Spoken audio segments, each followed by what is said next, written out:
नमस्कार मित्रों, स्वागत है आप सबका एक बार फिर से चौधरी स्टडी पॉइंट में।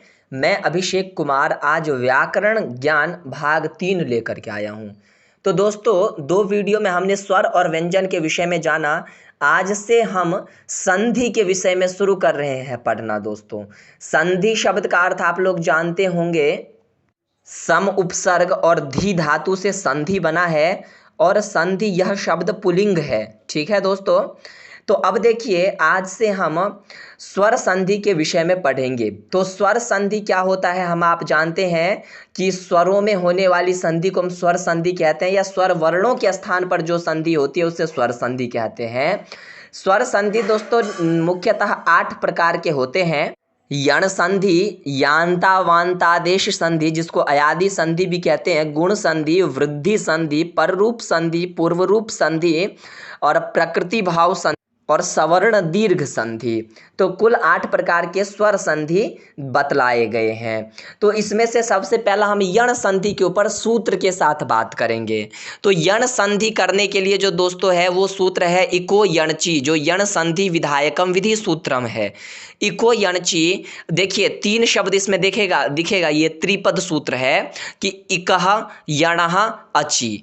ठीक है, अब देखिए इकह में तो षष्ठी विभक्ति है, यण में प्रथमा और अचि में सप्तमी विभक्ति है। अगर इक कहने का मतलब हो गया कि पूर्व में इक प्रत्याहार का वर्ण दिखाई दे, यानी ई उ री री। ठीक है, और उसके परे यानी जमा चिन्ह के बाद आपको अच वर्ण दिखाई देगा, जो 9 है ना, अ ई उ री री ए ओ ऐ औ, ये वर्ण दिखाई देंगे। तो ये जो ई उ री री है ना, इनके स्थान पर यण आदेश हो जाता है। यण यानी य व र ल।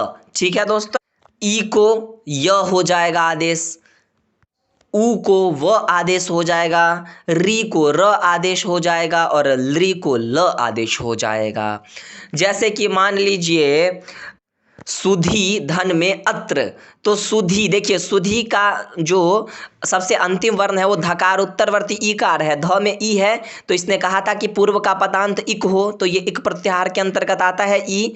उसके जमा में देखिए अच कहा था तो अ है। तो अभी स्थिति बन रही है, तो इस सुधी के ई को य आदेश हो जाएगा। तो सु और ध में हलंत लगा दीजिए, क्योंकि उसका जो ई था उसके स्थान पर य आदेश होने वाला है। जमा में य, जमा में अत्र। अब सु ध य, ठीक है, तो ध और य में जाकर मिला तो शुद्धत्र। ठीक है, तो ये क्या बन गया, शुद्धत्र। ऐसे ही मान ली अब बना नदी अत्र। अब नदी में देखिए द में फिर से ई है, ये ई आ गया इक प्रत्याहार के अंतर्गत। उसके परे अत्र का अ है, स्वर है। ठीक है, तो इस ई को य आदेश कर दीजिए, तो य हो गया। तो देखिए न और द में हलंत लगा दीजिए, क्योंकि ई के स्थान पर अब क्या आ गया है, य आ गया है। तो य कर दिया, जमा में अत्र, तो क्या बन गया, द में य जाकर के मिला तो बना नद्य, और अ से जाकर के मिला तो अ, तो नद्यत्र बन गया। ठीक है, तो इस प्रकार से जो है आपको देख। अब जैसे कि अगला शब्द है मध्वरी। अब देखिए हमने क्या किया, मधु धन में अरी। अब मधु के देखिए ध में उ लगा है, और ये उ इक प्रत्याहार के अंतर्गत आता है ना, ई उ री री, तो उ है। तो उ को हमने कौन सा आदेश करने को कहा था, व आदेश करने को। क्यों, परे में अत्र का अ जो कि अच है यानी स्वर वर्ण है, तो इस उ को व हो गया। तो म ध उ को वो हुआ व, धन अत्र, तो बन गया मध्वत्र। इस प्रकार से दोस्तों आपको करना है। जैसे लृ का भी दिखा देता हूं, क्योंकि इक में ई उ री लृ भी आते हैं। तो लृ के लिए हो गया लृ धन आकृति। अब देखिए लृ है, इक के अंतर्गत आ गया, परे आकृति का आ जो है वो अच के अंतर्गत आ गया, तो लृ को क्या हो गया, ल आदेश हो गया, तो ये बन गया लाकृति। जैसे धात्री धन अंशः बना। अब धात्री में देखिए त में नीचे री लगा है, तो इक के अंतर्गत आ गया ई उ री लृ, तो री है ये। और उसके परे अंशः का जो अ है वो अच वर्ण हो गया, तो इस री को र आदेश हो गया। तो त हलंत हो गया, र तो त्र बन गया, त र त्र, और अंशः का अ जाकर के मिला धात्रंशः बन गया। तो इस प्रकार से दोस्तों हम यण संधि करते हैं।